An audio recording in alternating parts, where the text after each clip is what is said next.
right, as the date of this recording, August 25th, Alcam has already changed over companies to a new company who's managing it. They still sorting that out, yada yada, right? Now they're calling the current Alcam, which is Alcam 3, they call it the Alcam Classic. Now the Alcam 1, 2, and 3, I don't think there was any hardware changes. It was more changes to the mounting, which sucks.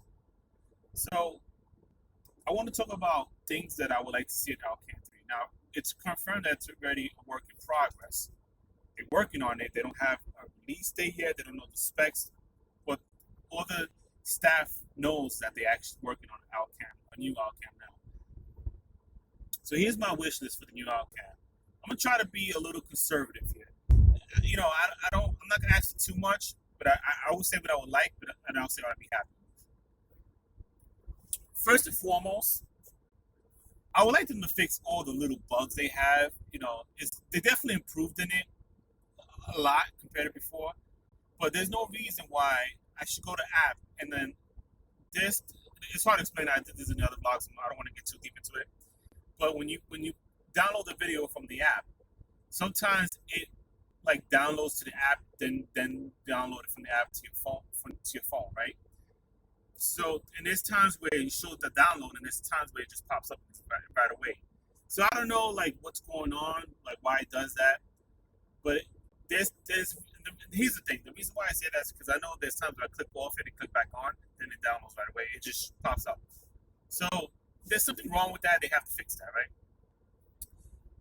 And these are just little bugs, right?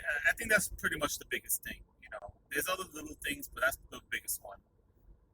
Also, when you do direct connection, sometimes it acts up when you do that Wi-Fi connection. But anyway, I would like to see the video improve.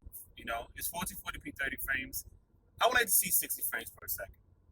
Even if they keep it at 1440, I'll be happy with that. But 4K 60, I'm good. 4K 30, okay, I'll take better than 1440 30, obviously. But I would like to see 60 frames per second. If I had to choose between 4K 30 or 1440 60, me personally, I think 1440 60 is, I don't know, it's hard to say, but I think that would be better overall, especially given the fact that it's have to download when you downloading the video, pulling the video, it's just easier because it should be a smaller file size, 1440 at 60. But I would like to see 4K 60, even though the file size is gonna be crazy. But at least give the options, you know, let you choose between the different options, right? I think 4K 60 is probably too much of a stretch because there's no other dash cam that really has that. So even 4K 30 that might even be much of a stretch. So 1440, which is considered 2K, 60 frames, I'll be happy with that. More importantly, they need to work on the quality. It's not bad, but I would like to see better license plate reads. That's important, especially when it comes to hit and runs. So, especially nighttime, like things are just like flared out, grainy. You know, it could be a lot better. Another thing I like to see is the audio quality. It definitely improved, especially for my rants video that I did on it. It definitely improved a lot, but I would like to see a little bit better. You know, because they did hardware tweaks. I would like to actually see a native, like a software tweaks. I mean, I would like to see a hardware improvement with the audio, so it's actually picking up good sound. Because from the way it worked, it picked up close sounds. I mean, you hear the glass breaking and stuff like that, but if you're talking outside a car, it probably won't pick it up. And you kind of want that. You kind of want that nice sound where it picks up audio. So if you outside in front of the car, you guys are talking, hey, you hit me, I'm sorry, it's my fault. You want to get that on video. And the person apologizes, oh, I didn't see you, I'm sorry, it's my fault. I was turning this back. Because then the cops, they might change their story. Okay.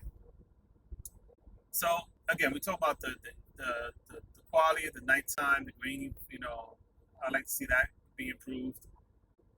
Better license plate read where it's not blurred because of the nighttime. You know, this is a problem with all cameras, but really improving that. You know, you want to perfect it. You know, you want to have a good camera so people like your name could be known. Wow, how cameras are good. You want that. So I would like to see that. And most importantly, the mount. Now I'm going to explain this a little bit further. They have a magnetic mount, which is awesome. Like, it's practical, right? It's a magnetic mount. It's cool. Looks, technology, right? It's cool.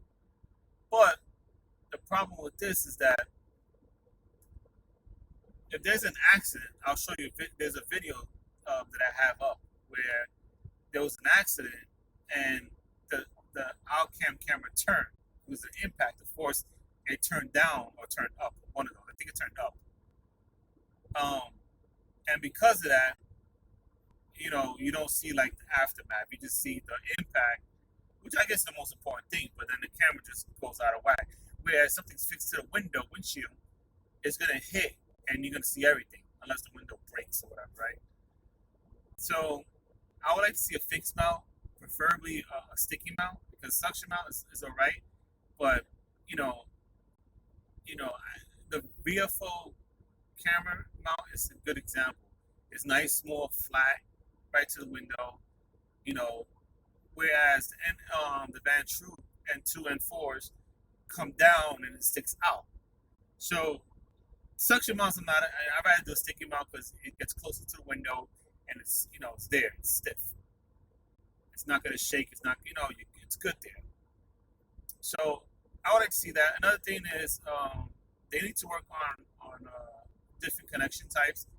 ODB is one of them, but there's some cars like the Tesla, for example, that doesn't have the ODB port.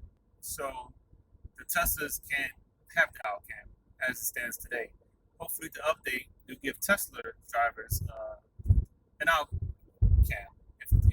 They have their own centric mode and dash cam built in, but sometimes they might want a better camera. Maybe not. Who knows? Maybe that's fine. Some people, all you need is that. There's some people who do dash cam channels like myself who like a little better audio and video quality because that doesn't have audio, for what I understand. Anyway, that's pretty much it. Those are the main ones. There's a lot of other things I can mention, but I don't want to get too picky. I don't want this video to be long. But that's it. Thanks for watching.